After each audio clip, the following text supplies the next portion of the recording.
For today's little adventure, we're reading Chapter 16, The Magic Art of the Great Humbug.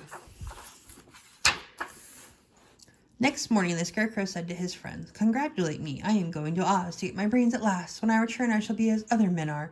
"I have always liked you as you were," said Dorothy simply. "It is kind of you to like a Scarecrow," he replied, "but surely you will think more of me when you get here. Splendid thoughts my new brain is going to turn out." Then he said goodbye to them all in a cheerful voice and went to the throne room, where he rapped upon the door. "Come in," said Oz. The Scarecrow went in and found the little man sitting down by the window, engaged in deep thought. "I have come for my brains," remarked the Scarecrow, a little uneasily. "Oh, yes, sit down in the chair, please," replied Oz. "Excuse me for taking your head off, but I shall have to do it in order to put your brains in the proper place." "That's all right," said Scarecrow. "You're quite welcome to take my head off, as long as it will be a better one when you put it back on." So the wizard unfastened his head and emptied out the straw. Then he entered the back room and took up a measure of bran, which he mixed with a great many pins and needles. Having shaken them together thoroughly, he filled the top of the Scarecrow's head with mixture and stuffed the rest of the space with straw to hold it in place. When he had fastened the Scarecrow's head on his body again, he said to him, "Hereafter you will be a great man, for I have given you a lot of brand new brains." The Scarecrow was both pleased and proud at the fulfillment of his greatest wish, and having thanked Oz warmly, he went back to his friends. Dorothy looked at him curiously.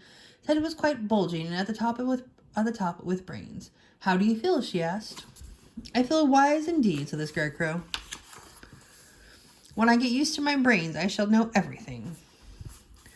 "Why are those needles and pins sticking out of your head?" asked the Tin Woodman. "That is a proof that he is so sharp," remarked the Lion. "Well, I must go to Oz and get my heart," said the Woodman. So he walked to the throne room and knocked at the door. "Come in," called Oz, and the Woodman entered and said, "I have come for my heart." "Very well," answered the little man, "but I shall have to cut a hole in your breast so I can put your heart in the right place. I hope it won't hurt you." "Oh, no," answered the Woodman, "I shall not feel it at all." So Oz brought a pair of tinner's shears and cut a small square hole in the left side of the Tin Woodman's breast.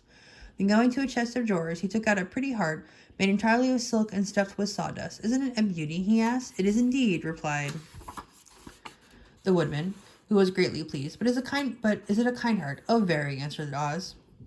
He put the heart on the Woodman's breast, and then replaced the square of tin, soldering it neatly together where it had been cut.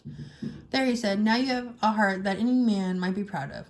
I'm sorry to put a patch on your breast, but it really couldn't be helped." "Never mind the patch," exclaimed the happy Tinman.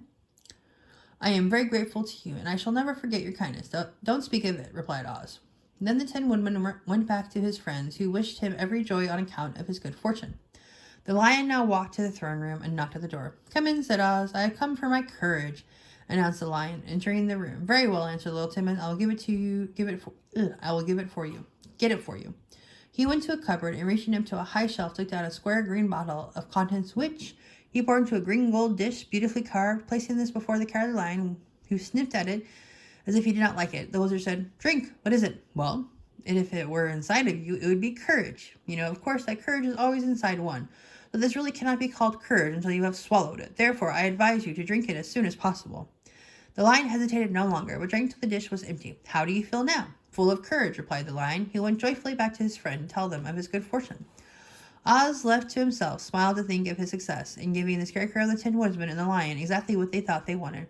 "How can I help being a humbug," he said, "when all these people make me do things that everybody knows can't be done?"